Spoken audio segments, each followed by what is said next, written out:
Some of the behaviors adults punish the fastest are the same ones that create geniuses. Not talent you can see, not grades. Quiet signals adults misread every day, and without realizing it, they punish their child's potential in real time. Endless questions. The child who asks too many questions isn't being difficult. They're stress testing reality. Asking too many questions has grounded more kids than bad grades does. Because when a child asks why 5 times in a row, adults hear noise. Picture this: a kitchen, evening, homework half done. A parent says, because that's the rule. And the child doesn't stop. Why is it the rule? Who made it? What happens if we change it? The room tightens, tone hardens, patience evaporates, labels appear fast. Annoying, disrespectful, argumentative. But smart kids don't ask questions to annoy you. They ask because their brain is allergic to gaps. Most people can live with incomplete explanations. Smart kids can't. Their mind keeps circling the missing piece like a loose tooth. Psychology has a name for this pressure: cognitive tension.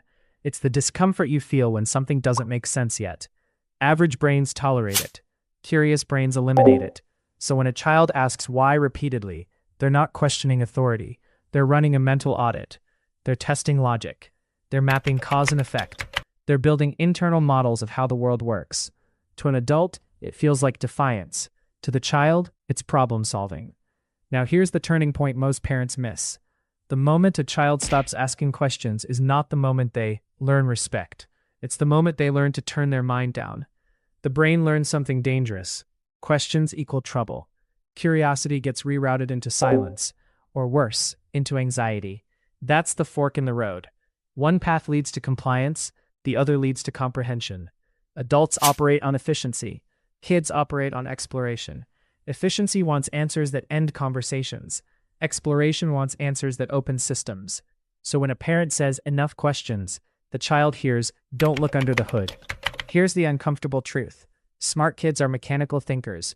They don't trust the dashboard. They want to see the engine. Rules without reasons feel like corrupted code. Their brain keeps throwing errors. Child asking, does this rule actually make sense? Is this fair? What happens if we change the variables? That's not disobedience. That is systems thinking in beta mode. Obsession traits. When a child fixates on one thing for months, it's not obsession. It's a training montage. And most adults interrupt it right before the skill forms. Every conversation circles back to the same topic: dinosaurs, engines, space. One game, one book, one idea. Parents smile at first, then get worried. Why don't you try something else? Don't you get bored? You're stuck on that again? The behavior gets framed as unhealthy, unbalanced, socially awkward. But here's the real risk. Interrupting this phase at the wrong time can permanently weaken how a mind learns deeply. Most people learn wide. Smart kids learn deep. Their brain doesn't skim information. It drills. Psychologists call this monotropic focus. It's when attention narrows so intensity can rise. This isn't random fixation. It's energy consolidation. Instead of spreading curiosity across 10 topics, the brain pours fuel into one. That creates feedback loops. More interest leads to more knowledge. More knowledge increases interest. From the outside, it looks repetitive. From the inside, it's exponential. This is how mastery begins. Musicians don't dabble. Engineers don't casually explore engines. They obsess, quietly, consistently, relentlessly. But adults confuse boredom resistance with stubbornness. A smart child repeats the same subject because repetition deepens pattern recognition. They're not stuck, they're layering. When an adult forces a child to abandon their obsession, the message isn't be balanced. It's don't go too far. And that's lethal to talent, because excellence is never balanced at the beginning. It's lopsided, awkward, all-consuming. The child learns to self-censor passion before it turns into competence. That's not guidance. Taking things apart. When a kid takes something apart, they're not being destructive. They're reverse engineering reality.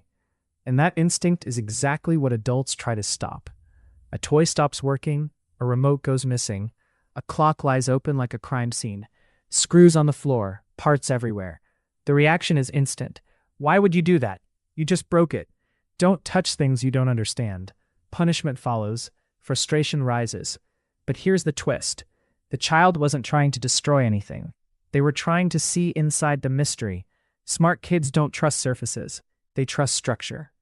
If something works, their brain asks one question: how? Not what does it do, but what makes it do that. This is called mechanistic thinking. It's the ability to understand systems by breaking them into parts.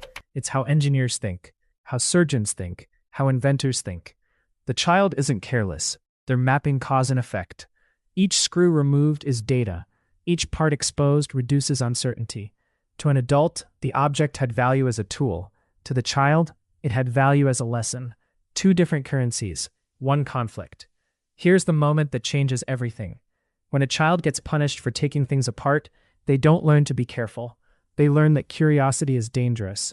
The brain draws a line. Understanding leads to trouble. So they stop exploring physically. They stop testing.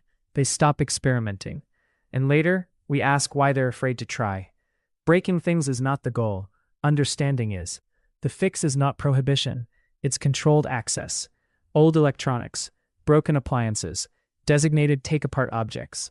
You don't kill the instinct. You sandbox it. Hate repetition. When a kid refuses to repeat a pointless task, they're not lazy. They're protecting their brain. And adults usually misdiagnose that as attitude. The child is given an assignment with 20 identical questions. The child finishes 5, then stops. The teacher pushes. Finish the rest. The child freezes, drags their feet, looks bored out of their mind. At home, it escalates. You're not trying, you're being difficult, just do it. But what looks like resistance is actually a warning signal. Smart brains are pattern hunters. Once the pattern locks in, repetition stops adding value. Psychologists call this rapid mastery. The concept clicks early. The learning curve flattens fast. So when you force repetition after mastery, the brain doesn't get smarter. It gets irritated. Meaningless repetition increases cognitive friction. No new information, no challenge, just wasted mental energy. That's why the child resists. Here's the critical failure point.